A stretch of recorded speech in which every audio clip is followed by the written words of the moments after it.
네, 전영신의 아침 저널 2부 시작합니다. 우리 사회에서 벌어지고 있는 다양한 현상들을 각 종교의 관점에서 차원 높게 생각해보는 시간이죠. 종교인 대담 순서가 돌아왔습니다. 스님과 목사님, 신부님 세 분과 함께하겠습니다. 먼저 김진 목사님 나오셨습니다. 어서 오십시오. 네, 안녕하세요. 예, 안녕하십니까. 하성룡 신부님 어서 오십시오. 네, 안녕하세요. 예, 안녕하십니까. 그리고 성진 스님께서는 지금 오시는 중이십니다. 도착하시는 대로 또 다시 인사를 나누도록 하겠습니다. 어느덧 우수도 지나고 다시 봄을 향해 가고 있습니다. 날씨가 봄 날씨이죠? 네. 예. 네. 성주 다녀오셨다면서요, 신부님? 네. 성주는 예. 어제 낮 기온이 영상 20도였습니다. 네. 거기에 지금 뭐 사드 관련해서 계속 모임이 있으신 거죠? 네, 뭐 천주교에서 매주 월요일 날 미사 하고 있는데요. 아. 전국 교구별로 돌아가면서 그래서 어제가 서울교구 담당이라 네, 다녀왔습니다. 주민들은 여전히 그 사드에 대해서는 좀 우려가 높으신 것 같아요. 그렇죠. 예. 그러면 어떤 말씀들 주로 가서 하고 오셔요? 뭐 저희가 뭐 어떤 딱히 해드릴 수 있는 거는 없고 이제 네. 그냥 적어도 종교계가 힘들고 어려운 분들과 함께 하고 있다. 그리고 그분들도 각자의 종교가 있잖아요. 네네. 그러니까 3개 종교가 4개 종교가 돌아가면서 미사를 하고 또 종교적인 예식을 하고 있으니까 그분들에게 힘을 드리고 위안을 드리는 혼자가 아니다라는 마음을 갖게 해드리는 거죠. 예. 네. 좋은 일 하고 계십니다. 네. 제가 그 첫 머리에 이제 우수도 지나고 다시 봄을 향해 가고 있다 이렇게 말씀드렸는데 세 분께서는 언제가 인생의 봄이셨는지 여쭤보고 싶어요. 예, 목사님은 언제가 봄이셨어요? 뭐 인생까지 아니어도 사실 1년에도 인생의 봄이 왔다 갔다 하는데 전체적인 인생의 삶에 봤을 때 저는 예.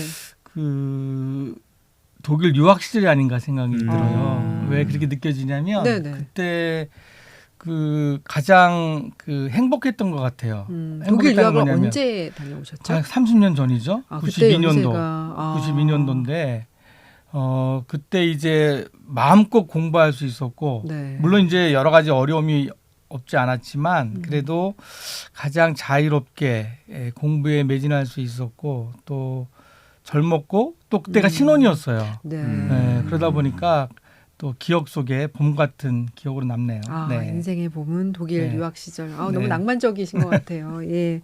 신부님은 어떠셨어요?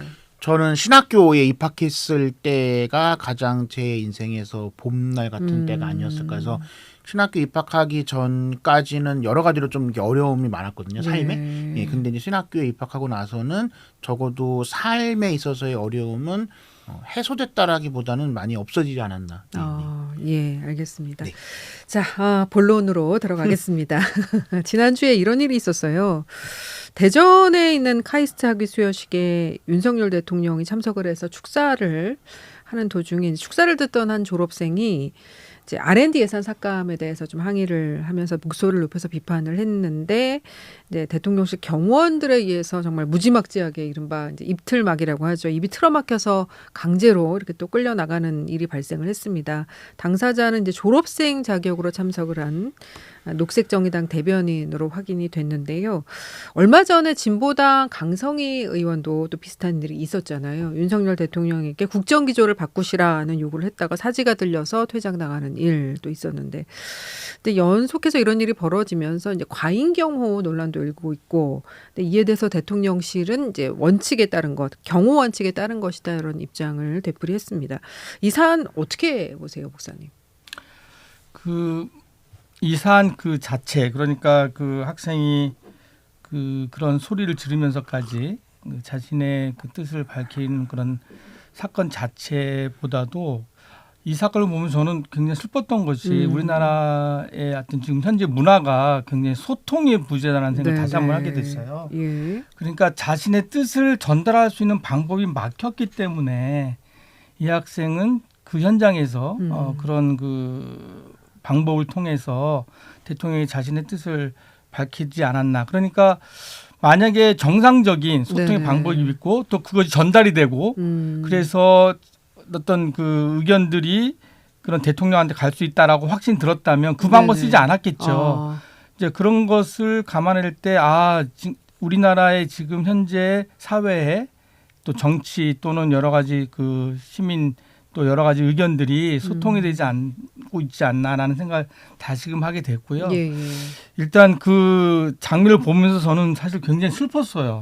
슬프고 분노 아닌 분노가 막 일어나더라고요. 이제 아마 저도 그런 제 어떤 경험에서 오는 것 같아요. 왜냐하면 저도 이제 젊었을 때 학생운동 출신이거든요. 예, 예. 좀 뭐 목사 되기 이전에. 네네. 이전에. 그러다 보니까 그런 경험이 있죠. 그렇게 그 소리치고 끌려가고 뭐 이런 경험들이 제 나름대로 있어요. 네네. 그러다 보니까 이 사건이 남의 일 같지가 않더라고요. 그래서 아마 더 이렇게 감정이입이 됐던 것 같은데 예. 어쨌든 그 민주사회에서 이러한 그 소통, 예. 언론이 어떤 제대로 전달지 못하는 과정 안에서 나오는 그리고 거기에 대한 반응들 이런 것들이 그냥 슬프고 아프게 느껴졌습니다. 예. 네. 신부님께서는 어떻게 보셨어요? 네, 뭐 목사님 지금 말씀하신 것처럼 예. 어떤 이 하나의 어떤 보여지는 모습보다도 이 보여지는 모습에 이르기까지 그 전 과정에서 충분히 서로 대화를 하고 그다음에 서로 소통하는 게 좀 있어야 되는데 그런 부분들이 많이 부족하죠. 그래서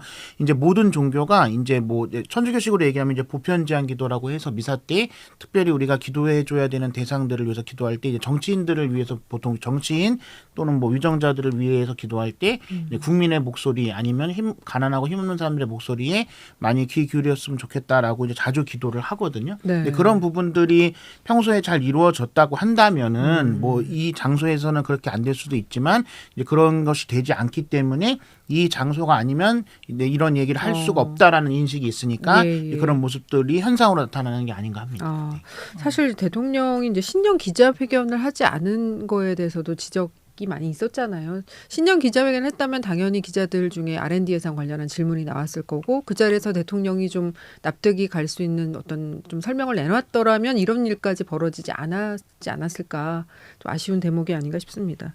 근데 이런 일이 앞으로도 또 있을 수가 있겠죠. 이럴 때 대통령이 좀 어떻게 대응을 하면 좋을까요? 그러니까 그 이 사건 이전에 강성희 의원 사건도 있었잖아요. 비슷한 네네. 일이. 그랬다면 그 당시에도 많이 비판이 있었지 않았습니까? 예. 한 적어도 국민의 대표인 국회의원에 대해서 저렇게 반응할 정도면 일반 시민은 어떻게 하겠냐 막 이런 우려도 있었고요. 네. 그런데 이번 사건이 또 발생한 걸 보면 그때 그 비판과 우려를 수용하지 않았다는 걸 뜻하는 거거든요. 만약 그때 경호처에서 그렇게 반응하지 말아라. 또 여러 어떤 그 나름대로의 소통이 있었다면 이런 일이 없었겠죠. 그러니까 저는 이것이 계속 그 지속되지 않을까라는 우려가 좀 있어요. 그래서 그러나 누가 봐도 이것은 어떤 정치적인 진영을 떠나서 누가 봐도 한 사회의 구성원이 자신의 의견을 표출하고 나누는 과정에 있어서 저렇게 폭력적인 그런 대응을 하는 것 자체가 사람들한테 굉장히 그 불안감을 주고 위협을 느끼게 하는 그런 요소이기 때문에 대통령은 대통령으로서 의연했으면 좋겠다는 생각이 들어요. 예, 대통령 아닙니까? 예. 대통령 아무나 되는 거 아니고 아무나 할 수 있는 것도 아니고 그 자리에 있다면 그 자리에 맞는 그 태도와 어떤 품격이 있어야 된다 생각하고요. 그런 면에서 그 대통령이 이 시민을 대하는 어떤 모습에 변화가 있어야 되지 않나 저는 그렇게 생각합니다. 예, 네. 조금 더 세련되게 어떻게 대응했으면 좋겠다라는 의견들도 많이 주시는데 신부님 생각은 어떠세요? 네, 이제 목사님께서 전반적인 것에 대해서 말씀하셨다고 저는 생각을 하고요. 한 일예를 하나를 들면 네. 이제 인터넷에서 이제 유행하고 있는 어떤 그 한때 유행했던 영상 중에 하나가 뭐가 있냐면 그 이제 바티칸에서 이제 교황님이 이제 말씀을 하시는데 이제 통제되지 않은 아니면 사전에 협의되지 않은 어린아이가 이제 뛰어 올라서 막 거기 뛰어놀거든요. 네네. 그런 얘기하시는데 예. 와가지고 자리에도 앉고 예, 막 저도 이러는데 본 것 같습니다. 예, 근데 이제 예. 그게 그전 같으면은 이제 어린아이를 이제 끌어냈다기보다는 이제 어린아이를 이제 이렇게 안아서 안아서 바깥으로 타거나 예, 이게 어쨌든 말씀 듣는데 내보냈겠죠. 예. 교황님이 이제 경호원이 그렇게 하려고 하니까 교황이 그냥 내버려 두라 그래서 그 아이가 이제 뭐 교황님 의자에도 앉아 있고 막 하품도 하고 이러는 게 영상에 나오고 이랬잖아요. 네, 네, 네. 그러니까 지도자라고 하는 분은 이제 그 자체로 굉장한 권위가 있는 거잖아요. 근데 그 권위력을 행사할 때는 저는 굉장히 주의해야 된다고 생각을 하거든요. 왜냐하면 그 사람 자체가 권위가 있는 거기 때문에 그것을 강압적으로거나 아니면 억압적으로 행사를 하다 보면 아무리 본인의 어떤 의도나 의사가 좋다고 하더라도 예. 받아들이는 쪽에서 그거를 그렇게 순순히 아니면 또 좋게 받아들이기 굉장히 어렵죠. 그래서 저는 그 한 일 예로 왜냐하면 보통 이제 뭐 대통령이 어떤 하는 행사에는 대부분 다 사전적으로 어떤 그 신원이 확인된 사람들만 들어가잖아요. 물론 네네. 이제 뭐 예외적인 상황도 있지만 예. 그래서 신원이 어느 정도 확인된 사람들에 대해서 그렇게 굳이 강압적으로 할 필요가 있을까에 대해서는 좀 생각해 볼 필요가 예. 있는 거죠. 네. 아니 대통령이 그 경호원한테 그렇게 하라고 얘기는 안 했을 거예요. 그렇죠. 진짜. 예. 그러면 경호처의 매뉴얼이겠죠. 경호처에서 예. 나름대로 했을 거예요. 그런데 그렇게 봐서는 볼 때는 참 아쉬운 기회를 놓친 거죠. 윤 대통령이 갖고 있었던 지금까지 여러 가지 이미지가 오히려 좋게 그렇죠. 할 수 있는 전환될 수 있는 좋은 예. 기회였는데 경호원이 망쳤기 때문에 저 같으면 경호원 혼냈을 거예요. 예. 네네. 내가 언제 그래라 그러냐. 그렇죠. 예. 사실 이제 목사님이나 신부님도 그렇고 이제 스님도 지금 오고 계시는 중이지만 어떤 법문이나 설교를 하실 때 이런 예기치 못한 돌발 상황은 가끔 생기기도 하나요? 네, 저는 좀 그런 경험 좀 있어요. 오. 예. 제가 목회할 때 네네. 교회 이제 목회에서 담임 목사를 할 때인데 예. 저와 이렇게 이제 좀 의견이 달라서 여러 가지 좀 관계적으로 힘든 그런 상황이 있는 어떤 그 분이 계셨어요. 네네. 여자분이셨는데 이분이 이제 성가대라고 아시죠? 교회 네네, 예배될 알죠. 때 그럼요. 성가대 노래하시는 하잖아요. 분들. 근데 성가대를 보통 성가대 노래를 언제 하냐면 설교 전에 하죠. 음. 네, 보통 설교 전에 이제 노래를 하게 돼 있는데 그분은 이제 어느 순간부터 제가 설교를 딱 단에 올라가면 네. 성가대 노래 끝나자마자 그냥 당당하게 걸어 나가 버려요. 그래서 저는 처음에 너무 당황했어요. 예. 이거 어떻게 보면 굉장히 큰 모욕적인 그렇죠. 모욕적이잖아요. 설교를 안 듣겠다 이런 듣기 안 싫다 듣겠다, 이거죠. 싫다는 거죠. 어. 네. 그런데 그것도 조용히 나가면 좋겠는데 쾅쾅쾅. 그 교회 구조상 그렇게 나갈 수가 없어. 나무마루. 그렇게 울리니까. 해서 가운데로 나가야 되는. 어. 그래서 사실 그걸 경험하면서 정말 사람의 관계가 이렇게 아프게 할 수도 있구나 이런 방식으로 라는 생각을 했는데 그렇다 해서 제가 그거를 막 혼내거나 공개적으로 네네. 제지하거나 그러지 않았고요. 참았어요. 아. 그래서 참고 나중에 이렇게 푸른 관정을 겪었는데 예. 어쨌든 그런 그 경우가 종종 있지요. 네, 종교계 안에도. 네. 네. 혹시 신부님은 뭐 이제 교황님 아까 예를 들어 주셨는데 혹시 직접 겪으신 바가 있으신가요? 저는 아직까지는 그렇게 특별히 뭐 제가 이제 뭐 강론하거나 아니면 예. 회합 때 갔을 때 얘기할 때 그런 경우는 전 아직 없어서 예, 목사님과 같은 경우는 없었습니다. 예. 네. 그 오바마 미국 대통령도 이제 연설 도중에 누가 이제 항의를 하니까 저분도 우리의 일원이다. 저 열정을 높이 산다. 상당히 그런 대처를 네. 하면 인기가 더 높아졌던 네. 그런 부분들이 있어요. 지금이라도 대통령실에서 좀 국민들 눈높이에 맞는 입장 표명하면 좋지 않을까 싶은데 어떻게 좀 이 일을 마무리했으면 싶으세요? 그런데 저는 참 그게 더 이상해요. 아직까지 그 대통령실에서 이렇게 사람들이 반응하고 하는데도 불구하고 그런 부분에 대해서 설명하지 않는 부분에 네네. 대해서 오히려 좀 답답하고 본인이 그 틀리지 않았다라는 것을 강조하는 같은 그런 침묵의 시위 같은데 저 같으면 잘못하지 않더라도 네. 그런 상황 자체가 벌어진 거에 대한 이런 그 설명과 거기에 대한 그 행동 그 자체에 대한 어떤 해명이라도 해야 되지 않나. 뭐 변호가 됐든 네네. 아니면 뭐 사과가 됐든. 근데 침묵하고 있으니까 오히려 더 뭐 시민들 입장에서는 좀 괘씸하다는 생각도 들기도 하고요.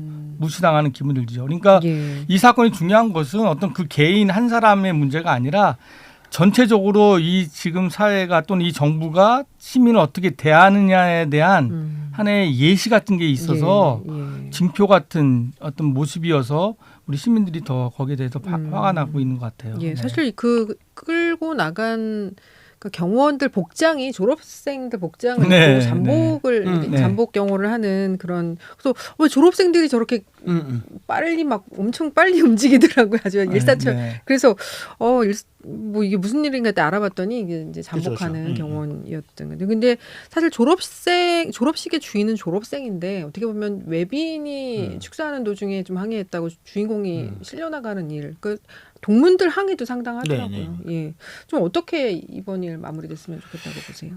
저는 기본적으로 이제 관용이 조금 필요하지 않나. 그러니까 관용이라는 게 뭐 봐주거나 뭐 이렇게 용서해준다 이런 것보다는 관용이라는 거는 다른 사람의 의견에도 귀를 기울일 수 있어야 되는 거잖아요.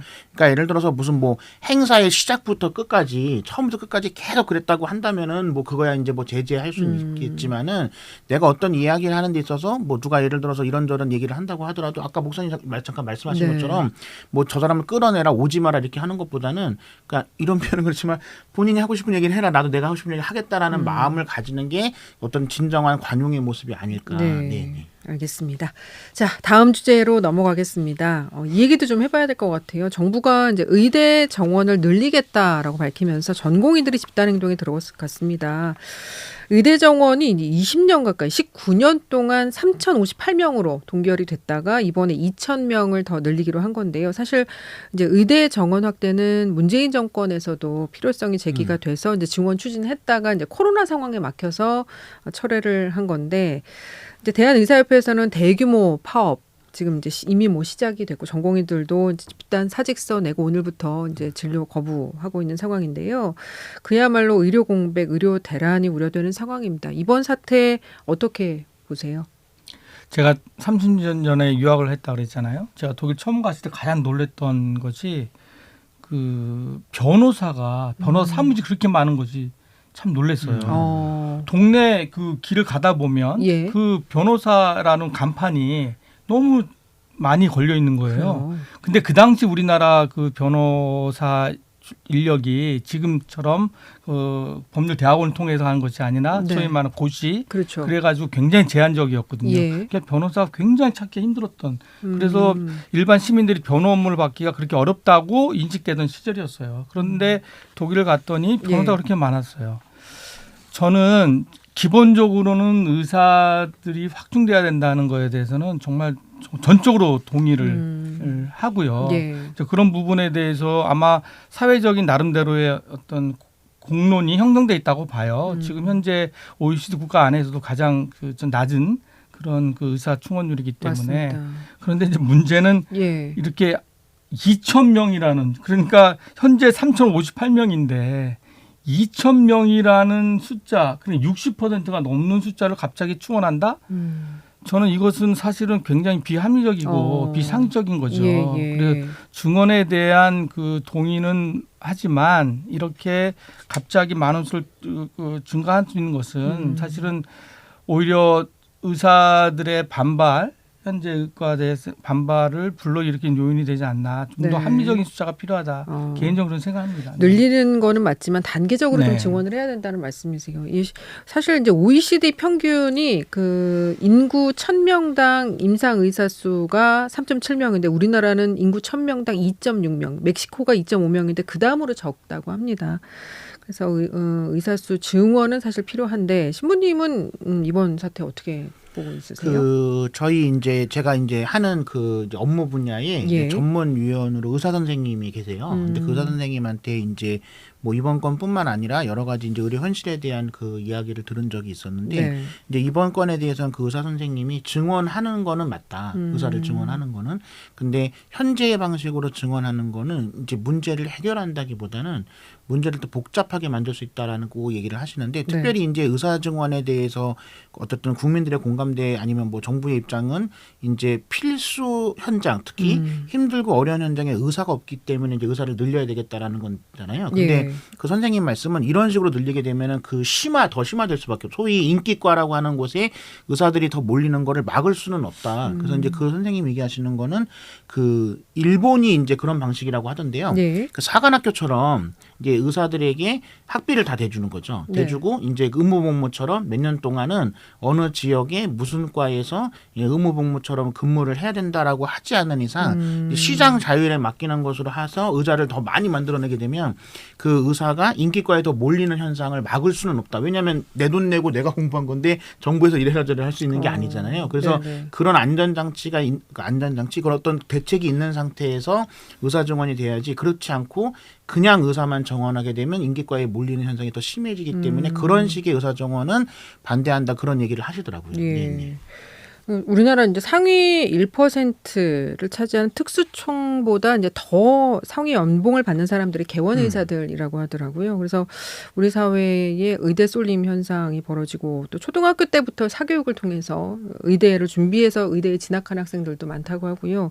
근데 의사 수를 어쨌든 이렇게 늘리면 뭐 좀 2,000명이면 많기는 합니다만 어쨌든 대폭 확대를 하면 이렇게 좀 사회적으로 어떤 이 편중된 현상이 좀 해소되는 또 영향도 긍정적인 효과도 있지 않을까요? 예, 당연히 그렇죠. 예, 제가 아까 예를 들었다시피 예. 변호사가 많을수록 더 변호인들이 그 일반 시민들이 변호의 어떤 혜택을 많이 받을 수 있는 것처럼 좀 저렴한 의사들도 가격으로 할수 좀 있고, 이렇게 예. 그걸 근데 받는 의사분들 예. 개인에게도 좋지 않을까 생각 저는 가끔 해요. 음. 예를 들면 의사 지금 이제 물론 이제 편중된 과의 얘기긴 하겠습니다만 의사분들도 과로에 예. 너무 지쳐 있잖아요. 전공의들 주 80시간 이상 일하는 또 경우도 너무 일을 많다고 많이 하고 예. 되고 그러다 보면 의료 어떤 봉사 서비스 측면에서 또 우리 시민들이 또 어떤 어려움을 겪게 되고요. 그래서 그런 측면에서 볼 때는 의사가 당연히 높여야 된다는 것은 맞는데 네. 우리 신부님이 잠깐 말씀하신 대로 어떤 그 편중 문제, 지역 편중 문제라든가 예, 과 예. 편중 문제 이런 것들이 어떤 그 합리적으로 조정되고 거기에 대한 어떤 원칙과 규칙이 형성된 이후에 또는 함께 고민하면서 의사 충원이 되어야 보다 더 효율적인 의사 충원의 효과가 나타나지 않을까 예. 그런 생각을 합니다. 예, 관련된 대책도 함께 나와야 된다. 근데 지금 당장 참 우리 환자들이 위기에 몰려 있어요. 지금 뭐 다 진료 거부 수술도 다 미뤄진다고 하고 이런 상황이 되니까 의사들이 환자들이 뭐 소아과 오픈런, 응급실 뺑뺑이 돌더라도 돈을 더 벌겠다는 발상 아니냐 이런 비판도 나오고 있거든요. 이게 사회적 갈등이 되는 부분은 어떻게 보세요? 그래서 이제 제가 방금 전에도 말씀드렸고, 예. 근데 목사님도 말씀하셨지만은 그 제가 이제 만난 그 전문 저희 위원 선생님이 말씀하시는 게 이제 지방에서 이제 병원을 뺑뺑이를 돌다가 그런 표현 그렇지만 어쨌든 돌아가시는 분들도 있지만 지금 실질적으로 서울에서도 네. 이제 뺑뺑이를 돌다가 돌아가시는 분들이 생기는 문제가 있거든요. 그래서 물론 종교인들도 그렇고 물론 종교인하고는 좀 다를 수도 있지만 이제 의사를 지망하고 아니면 의사를 하고 계신 분들이 소명 의식은 조금 있으셔야 되지 않을까. 그래서 물론 개인 자기 병원을 해서 자기가 이제 노력한 만큼 돈을 버는 것도 물론 중요하긴 하지만 이제 소위 대형 병원이라고 하는 곳, 그다음에 이제 공공병원이라고 하는 곳에 소명 의식을 가지고 내가 사람을 살리기 위한 고귀한 업무를 하고 있다라는 것에 대해서 이제 경제적인 마인드뿐만 아니라 예. 그런 마인드를 조금 가지실 필요도 있지 않을까 합니다. 알겠습니다. 네, 전영신의 아침 저널 종교인 대담 함께하고 계십니다. 자, 3부에서는 이 얘기를 해보죠. 세 분께서는 이제 합창, 음악에 조예가 깊으신데 어떻게 축구도 좀 좋아하시나요, 스님? 네, 이게 조예는 안 깊지만 축구는 좋아합니다. 아, 예. 네, 어떻게 저희가 음악에 조예가 있지는 않은데 음악의 조예는 목사님만. 두 분은 그냥 따라가시는 와중이시고. 아유, 조예는 목사님만 있습니다. 그 축구 좋아하지 않으세요? 목사님? 좋아합니다. 예. 예. 예. 그러니까 축구를 좋아한다는 것이 축구를 하는 걸 좋아하냐, 아니 보시는 축구 거. 경기를 보는 걸 보는 좋아하냐. 거예요. 예. 근데 하는 것은 이미 좀 오래됐고 해본지는 그런데 보는 거는 굉장히 좋아합니다. 예, 네. 신부님은 좋아하실 것 같아요. 직접 그- 하시는 것도. 대부분의 한국 남성은 다 국가대표입니다. 축구 좀 하셨나 본데요. 아니 그게 아니라 이제 말하고 전술적으로나 뭐 이런 네. 네네. 이야기하는 네, 데 있어서는 네. 국가대표다. 자, 이번에 이제 아시안컵 경기를 통해서 우리 축구 대표팀의 내부 문제가 참 안타깝게 터져 나왔는데요. 클린스만 감독의 전략 전술 부재에 또 잦은 해외 체류, 거기에 또 설상가상으로 선후배 간의 하극상 문제까지 겹치면서 논란을 일고 있습니다. 결국은 이제 대한축구협회가 위르겐 클린스만 국가대표팀 감독을 경질했는데, 자, 이 사안 스님 어떻게 보셨어요? 뭐 사실은 이제 그 아시안 게임을 이렇게 열심히 본 적이 잘 없었던 것 같은데. 아시안컵, 예. 네. 아시안컵이죠. 예, 네. 예. 아마 그 저희 경기를 보면서도 저도 지금 봤거든요. 네. 예, 보면서 뭐 신부님도 마찬가지하셨지만 이게 보는 눈은 다들 좀 높아가지고 예, 매우 답답했었고요. 예. 그리고 너무 안타까운 거는 이게 그 선수들은 현장에 뛰는 분들이다 보니까 그 긴장도도 있을 수 있고 이제 어떠한 상황에서 이 충돌 자체가 아예 없다라고 보지는 않거든요. 예, 다 젊은 선수들이고 혈기왕성한 그렇죠. 있을 수는 있는데 예. 이제 내용상 이제 이렇게 가는 문제들, 갈 때 가는 상황으로 가는 문제들, 그리고 또 두 선수의 그 충돌의 문제가 외부로 보여지는 문제들, 그 뒤의 문제들 네네.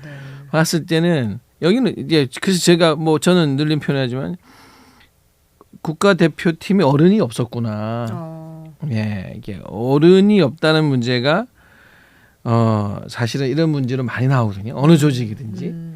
예, 그래서 기본적으로 이 문제에 대한 책임은 스스로가 예. 그러니까 뭐 대표팀의 어른은 뭐 감독이니까 지휘하고 있는 감독은 기본적으로 책임을 져야죠. 이게 이제 안타까운 건 이분이 스스로 책임을 저렇게 지으면서 이렇게 지는 모습을 이렇게 보여주고 이런 모습들을 그 속에서 조금은 정리가 될 건데 네네. 이 정리가 아무것도 안 되는 식으로 돼 있어서 그게 좀 마음이 아픕니다. 아, 네. 예. 예. 저는 이 사건을 보면서 네. 뭐 사건이라 표현하기 좀 그렇습니다만 그 리더십의 문제에 대해서 사실 생각을 해봤어요. 리더의 진짜 리더란 무엇인가. 네. 그러니까 리더라고 하는 그 위치에 있는 사람들은 그 함께하는 사람들의 재능이나 탤런트 뭐 여러 가지 능력 이런 것들 적재적소에 이렇게 분배하고 또 그들에게 나름대로 권한을 위임해서 그들로 하여금 자신의 능력들을 제대로 발휘할 수 있는 그런 사람들이 저는 리더라고 생각을 하는데요. 이번 같은 경우에는 정말 그 리더로서의 어떤 역할을 감독이 했는가라는 것에 대한 의문을 가지지 않을 수 없는데 네. 우리 한국 분들은 특히 30, 40대 또 이상 되신 분들은 2002년도 월드컵 경험을 갖고 있어요. 그렇죠. 근데 그때 우리가 경험했던 것 중에 가장 좋은 경험은 단지 그 4위에 올랐다는 것이 아니고 그것만이 아니라 예. 그 당시에 히든크라는 감독이 보여줬던 리더십에 대해서 사람들이 감동을 했거든요. 네네. 그 책까지 나왔잖아요. 여러 사람들이 히든크 리더십에 대해서 배워야 된다. 그런 어떤 전 경험이 있기 때문에 상당히 축구 그 감독에 대한 축구 경기에 대한 기대치가 높아져 있어요, 사실은. 네네. 그래서 이번 경우에도 우리가 뭐 메디를 했다, 우승을 못했다 이런 문제가 아니라 그런 전반적인 우리 갖고 있는 그 기대치에 비해서 너무도 상상 이상으로의 문제가 터져 나왔고 그런 문제를 보니까 굉장히 답답했죠. 축구를 잘하고 못하고 네네. 뭐 이기고 지고의 문제가 아니라 전반적으로 그 모든 것들이 그냥 아주 그 혼돈 상태에 빠져 있었다는 것을 보면서 그 축구 경기 보면서 느꼈거든요. 어떻게 저렇게 아무런 지도력이 발휘되지 않을 수 있을까. 그런 걸 네. 느꼈는데 아마 많은 시민들이 그러지 않았을까 싶어요. 예. 네. 신부님은 어떻게 보셨어요? 그 대개의 경우 이제 어떤 조직이나 다 마찬가지지만 이제 관리 감독을 해야 되는 곳이 그걸 제대로 안 하게 되면 문제들이 생기잖아요. 그러니까 감독을 선임했으니까 감독이 알아서 해라라고 전권을 솔직히 준 것도 아니면서 그 대한축구협회가 분명히 이 사태가 일어나기 전에 여러 가지 전조 증상이 있었을 텐데 네. 그걸 책임 회피식으로 감독에게 떠넘기고 감독에게 다 이제 알아서 하라고 하는 것이 이제 이 사태를 이렇게까지 키운 것에 대한 문제가 아닐까. 그래서 클린스만 감독 자체에 대한 뭐 이렇게 뭐 평가도 있을 수도 있겠지만 저는 관리 감독 기관인 대한축구협회의 책임이 훨씬 더 크다고 생각합니다. 예. 그리고 이제 하극상 소동의 당사자인 손흥민, 이강인 선수가 이제 뭐 멱살을 잡았고 주먹 다짐을 했다. 이것이 이제 팀워크, 팀 케미에 악영향을 미쳤고 졸전은 예견된 참사였다. 이런 평가가 나오는데 왜 이런 상황까지 이 훌륭한 선수들이 왜 이런 상황에 이르게 됐을까? 이제 어떻게 보세요? 예. 훌륭하다는 거에 축구를 잘하는 거죠. 그렇죠. 예, 축구를 잘하는데 축구를 잘한다고 해서 모든 것이 훌륭할 수 있느냐 없느냐 문제는 전혀 별개의 문제죠. 네, 이제 나머지 이제 결국은 우리 특히 우리나라의 경우가 이렇게 지금은 정말 많이 좋아졌는데 스포츠라면은 제 학교 다닐 때만 해도 야구부가 있었는데 그 야구부 친구는 얼굴을 본 적이 없어요. 네. 그러니까 전혀 그러니까 스포츠 내가 한 야구 말고는 나는 모든 부분에 정상적인 교육을 받지 못하거든요. 못했었죠. 근데 이제 많이 달라진 분위기 속에 왔지만 그래도 이 선수들을 저는 이제 결국은 뭐 여기 많은 감독 그다음에 코칭 스텝 사실은 이 사람들이 선수만 있어도 필요하겠다 굳이 만들지 않았겠죠. 네. 그들의 존재가 있을 이유가 없잖아요. 그렇다면은 이거는 개인의 노력도 이 선수들을 이제 21~22살도 있고 뭐 하기 때문에 예. 저는 기본적으로 축구는 잘하지만 팀에 와서 그들이 가지고 있는 성품의 문제가 어느 정도 팀워크를 해칠 것인지에 대한 시각과 그 관리는 결국은 스스로의 몫은 이미지에 이건 뭐 자기의 자신의 삶이니까 뭐 빼더라도 그 코칭 스태프 감독하는 분들은 그 부분을 봐야죠. 왜냐하면 그러지 않으면 이제 팀에서 할 때 개인의 희생, 팀에 따라서 어떻게 내가 무엇을 해야 하나 이런 부분에 대한 마음 자세가 길러지지 않을 거 아니겠어요. 예. 그런 거를 저는 이 젊은이들은 있을 수 있다.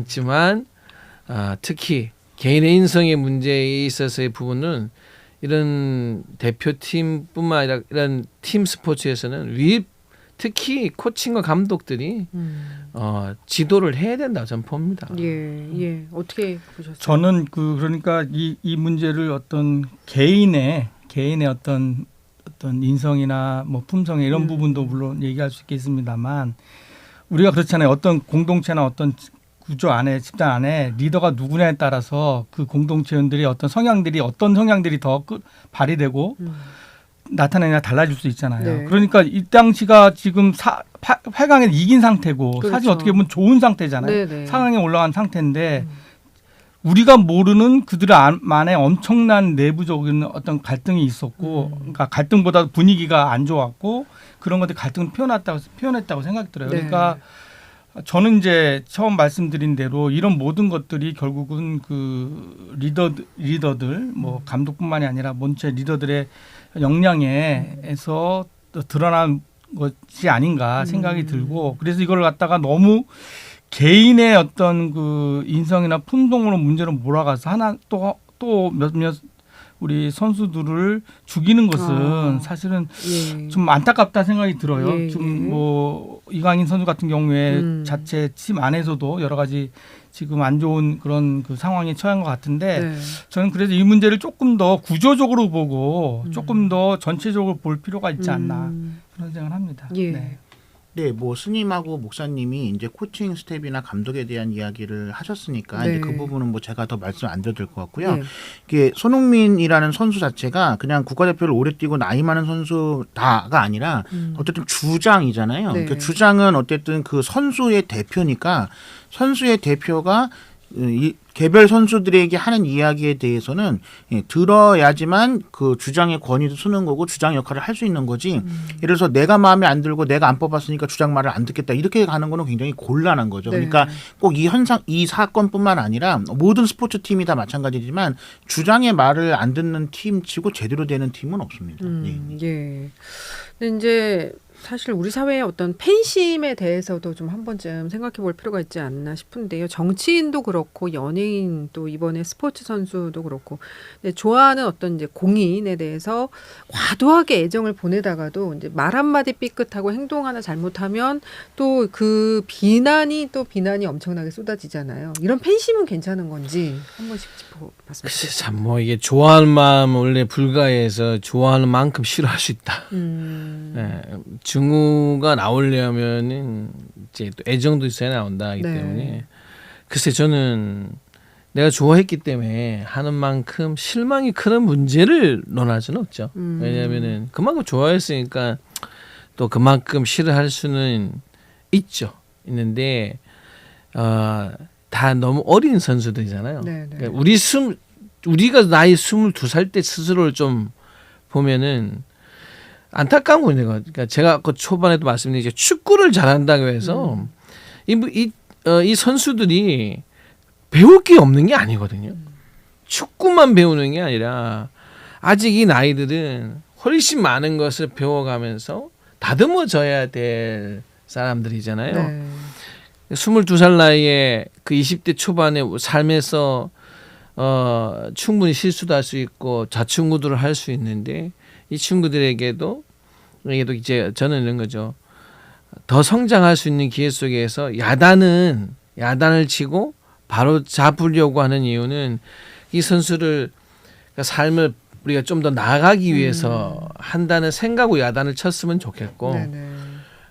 너 이걸 했으니까 모든 기회는 없는 거다라고 한다면 삶은 누구에게나 실수와 때로는 감당하기 어려운 문제가 있을 수 있다. 예. 물론 이강인 선수 스스로도 성인이기 때문에 책임은 져야겠죠. 그것이 어떻든 간에 네네. 그게 책임인 거죠. 예. 근데 그 책임 속에서 단지 이제 팬들도 실망은 커도 삶은 누구나 실수할 수 있으니까 야단은 쳐도 이제 그 내일을 바로 잡는 야단을 좀 쳤으면 좋겠다라는 생각을 갖습니다. 예. 예. 목사님. 저는 우리 종교에서 늘 하는 그 좋은 얘기 중에 하나가 용서에 대한 이야기잖아요. 예. 남을 용서하고 이해하는 부분인데 우리 사회 안에서도 그런 문화가 조금 더 확산되면 좋겠다는 생각이 들어요. 그래서 저는 이제 크게 세 가지로 이런 좀 구분을 하는데 예를 들면 실수하는 것하고요. 네. 실수, 미스테이크라고 그러죠. 실수는 정말 의도하지 않았지만 나오는 거잖아요. 근데 그 실수를 갖다가 이해하고 용서하고 받아들여야지 그거를 실수한 걸 가지고 마치 그 사람이 엄청난 어떤 죄인인 것처럼 다루는 것에 대해서 조금 저는 문제가 있다 생각이 들고 이제 잘못, wrong이라고 얘기해요. 잘못. 그러니까 의도가 있는 거예요. 이거는. 예. 의도가 있을 수도 있어요. 네네. 내가 이거를 자기 이해관계를 위해서 잘못 어떤 마음을 품고 할 수 있죠. 그런 잘못에 대해서는 이거는 단순히 용서해서는 안 되고 얘기를 해야 되는 거죠. 네. 얘기를 해서 고치게 하고 뭘 하는 거죠. 그렇다 그래서 이 사람은 죄를 진 건 또 아니거든요. 죄라는 것은 그 사람이 한다는 행동이 씻을 수 없는 많은 사람들하고 그 어떤 사람 개인이든 많은 사람이든 씻을 수 없는 엄청난 어떤 파괴를 가지고 그 공동체를 했을 때 같은 경우인데 네. 그것도 의도한 것이고 지속적인 것이고 죄는. 그런데 저는 이런 좀 분별을 하면서 사람들의 관계를 맺어야 되지 않나 또는 이해해야 되지 않나 생각이 들어요. 그러니까 이번 같은 경우에 저는 죄는 아니거든요. 그러니까 계속해서 이런 행위를 벌여왔던 건 아니거든요. 물론 잘못된 부분이 있고 실수한 부분도 있죠. 그러니까 저는 이런 정도의 부분을 그렇게 정죄하고 완전히 한 사람을 폄훼하고 하는 것이 과연 이게 사람다운 사회의 모습인가. 네. 그래서 좀 과하다는 생각이 좀 드는 편입니다. 예. 그 기대와 사랑을 받는 사람은 그 기대와 사랑을 받는 만큼 부와 명예를 얻게 된다고 저는 생각을 하거든요. 네. 거기에는 당연히 책임이 따르는 거고요. 그리고 이제 목사님 말씀하신 것처럼 사람이니까 실수할 수 있습니다. 근데 실수를 하면 내가 그만큼 기대와 사랑을 받았고 부와 명예를 가진 것만큼 인정할 줄 알고 용서를 청할 줄 알아야 되는데 혹시라도 그 기대와 사랑을 받고 있는 것에 너무 이제 취해 있어서 인정하고 용서받는 것이 그냥 이번만 넘기면 아니면 그냥 가만히 있으면 해결되겠지라는 그런 아니라는 생각을 갖게 되면은 굉장히 곤란한 상황에 처할 수도 있죠. 그래서 스님도 그렇고 목사님도 그렇고 저도 그렇고 뭐 저희가 하는 거에 비해서는 종교인이라는 이유만으로 과분하게 사랑을 받고 있잖아요. 그건 당연히 저희가 그 사랑을 받은 것만큼의 응당의 책임을 져야 된다고 생각을 하고요.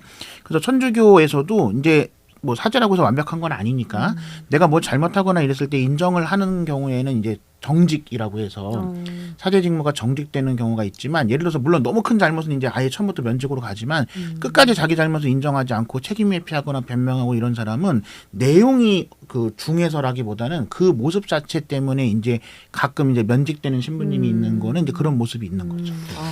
예. 이게 저는 참 우리 이렇게 이강인 선수 주변에 네. 어른이 좀 있었으면 좋겠어요. 왜냐하면 예. 젊은 아이들은 두려움이 있거든요.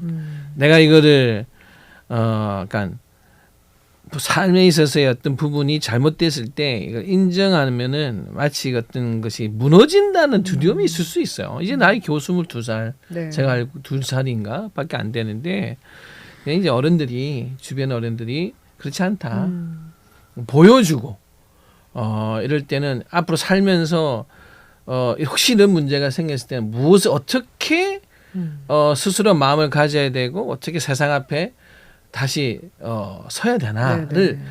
가르쳐 줘야 될 것 같은데 그게 없는 게 너무 안타깝고 또 막 그 이야기를 들어보니까 이제 과거에 이미 많은 시간 지난 것 중에 원래 이 사람은 이랬어. 확증 평양. 예. 예전에는 귀엽게 봤던 부분을 지금 네, 약간 이제, 밉게 보는 네, 경향이 확증 있어요. 평양으로 이제 계속 이제는 아예 그 사람을 그렇게 이미지화하려고 하는 것은 전혀 도움이 되지 않는다. 알겠습니다. 예, 7447님도 책임지는 리더가 없다는 게 실망스럽습니다. 대한축구협회가 대표적인 예입니다. 또 이런 지적을 주셨습니다. 끝으로 이 얘기 잠깐 해봤으면 좋겠습니다. 고민 상담을 종교인 대담 앞으로 청취자분께서 보내셨어요. 그래서 세 분께 좀 상담을 드려볼까 하는데요. 일단 사연을 먼저 소개를 좀 줄여서 해드리면 저는 10년 차 직장인입니다. 이제 어느 정도 일에도 익숙해졌고 회사에서도 별 문제 없이 잘 지내고 있습니다만은 언제부터인가 일에 대한 회의도 느껴지고 남은 인생을 여기에 계속 머물러 있어야 할지 고민입니다. 회사에 나가는 몸은 천근만근 무겁고요. 월요병은 지병이 된 지 오래입니다. 하지만 경제적인 문제 때문에 직장을 그만둘 수도 없고 직장을 옮길까도 생각해봤지만 과연 새 직장에서 새로운 사람들과 새로운 분위기에 잘 적응할 수 있을지 용기가 나지 않습니다. 친한 선배 언니에게 이야기하니 매너리즘인 것 같다고 하는데요. 어떻게 하면 이 고비를 잘 넘길 수 있을지요? 예, 어떻게 넘겨야 됩니까? 아니 저는 이제 그 연차라는 게 있잖아요. 직장인에. 저도 제가 그 조계사 총무원의 소임을 볼 때 처음으로 월요병이라는 게 예. 잠시 느껴봐서 알거든요. 지난번에 이게 왜냐하면 월화수목금토일을 그냥 똑같이 살다가 주중 근무하고 주말에 쉬고 예. 이게 힘들구나. 네네. 이제 저도 그때 처음 이걸 월요병이라고 하는구나를 예. 느꼈었는데 문제는 제가 그 연차 이야기 한 이유는 이분에게는 과감하게 원래 한 10년 정도 되면은 안식년이라고 해서 직장에서 일을 하시는 분들에게 최소 어느 정도의 시간을 이렇게 좀 스스로가 좀 가질 수 있게끔 배려를 하는 게 필요하다고 저는 보거든요. 이거는 쉬어갈 필요가 있다. 네, 그건 직장에서도 필요하기 때문에 저는 과감하게 그만두는 문제는 경제적인 문제 이미 말씀해 놓으셔가지고 연차를 좀 말씀을 잘 드려서 네. 쫙 당겨서 지금 이때 최소 보름 정도는 보름 이상은 그냥 쉬어 보시면 좀 느껴지실 겁니다. 내가 계속 가야 하나? 그래 멈추는 게 답인지를 아시지 않을까 생각하네요. 예, 목사님. 아마 이분은 굉장히 열심히 사셨던 것 같아요. 예, 이런 고민을 이제 한 10년 이제 직장 다니다 보니까 하기 시작했으니까 스님 말씀대로 쉼도 필요하고요. 쉴 때 자신의 삶의 가치 이런 부분에 대해서 생각하지 못하고 살아왔다면 내가 왜 사는지 무엇을 왜 사는지 이런 어떤 삶의 의미에 대한 삶의 가치에 대한 부분에 대한 생각들을 좀 한 번쯤 이제는 할 때가 되지 않았나. 네. 지금까지 너무 어떤 그 자신의 해야 될 일에 대해서 어떻게 매진해 왔다면 쉬면서 그런 삶의 가치라 삶의 자신이 원했던 것 이런 것들 한번 되돌아보면서 그것이 본인의 지금의 삶을 결정할 수 있는 좋은 기준 됐으면 좋겠다. 네네. 뭐 경제적인 것, 뭐 내가 이렇게 살아왔으니 나는 계속 이렇게 살아야 돼 이런 것이 아니라 새로운 생각과 새로운 어떤 그 가치 발견을 통한 어떤 것이 앞으로 뭘 하든 어떤 결정이 되면 좋겠다. 네. 저는 기회가 왔다고 생각해요. 네. 예, 신부님. 네, 매너리즘은 누구나 느낄 수 있다. 그리고 이제 매너리즘을 느낄 때 제일 좋은 거는 모든 걸 바꿔보는 거거든요. 그러니까 예를 들어서 부모님을 바꾸거나 배우자를 바꾸거나 자녀를 바꾸거나 회사를 바꾸면 매너리즘이 빠질 수가 없습니다. 새롭기 때문에. 근데 이제 매너리즘이라는 건 다른 말로 하면 익숙함이잖아요. 네네. 그 익숙함에서 벗어날 수 있는 이 현상을 유지하면서 바꿀 수 있는 방법을 본인만의 방법을 찾으셔야 되는데요. 예, 저 같은 경우는 지금 제가 이제 너무 죄송한 말씀이죠. 너무 편하게 살고 있으니까 이제 가끔씩 매너리즘이 온다고 느꼈을 때 내 삶에서 가장 치였을 때가 언젠가를 되돌아봤을 때는 이제 옛날에 신문 배달할 때 그때였거든요. 그래서 저는 이제 가끔 이제 매너리즘이 있거나 좀 이렇게 지치거나 이럴 때는 새벽 그 첫 버스나 첫 지하철을 타보거든요. 그러면은 엄청 치열하게 사는 분들 내 모습이 보여요. 그걸 예. 보면서 아 내가 정말 배불러서 이런 생각을 하는구나. 너무 편해서 그래서 매너리즘을 느끼지 말아야 되겠다. 더 열심히 살아야 되겠다는 생각을 하게 되거든요. 그래서 사연 보내주신 분도 아마 지금까지 살아오는 삶 속에서 본인이 힘들고 어려웠고 떠올리고 싶지 않은 기억들이 있는 순간이 있을 텐데 그 순간에 대한 간접적인 경험을 해보시면은 지금 내가 가지고 있는 것이 한편으로는 매너리즘일 수도 있지만 다른 한편으로는 나의 노력에 대한 결과이고 감사함이라고 느끼실 수 있는 계기가 되지 않을까 합니다. 예, 우리 세 분께서 내려주신 처방 중에 가장 나에게 맞는 것을 찾으시면 될 것 같습니다. 예. 오늘 종교인 대담은 여기까지 하겠습니다. 지금까지 성진 스님, 김진 목사님, 하성룡 신부님 세 분과 함께했습니다. 2주 후에 또 뵙겠습니다. 고맙습니다. 네, 감사합니다.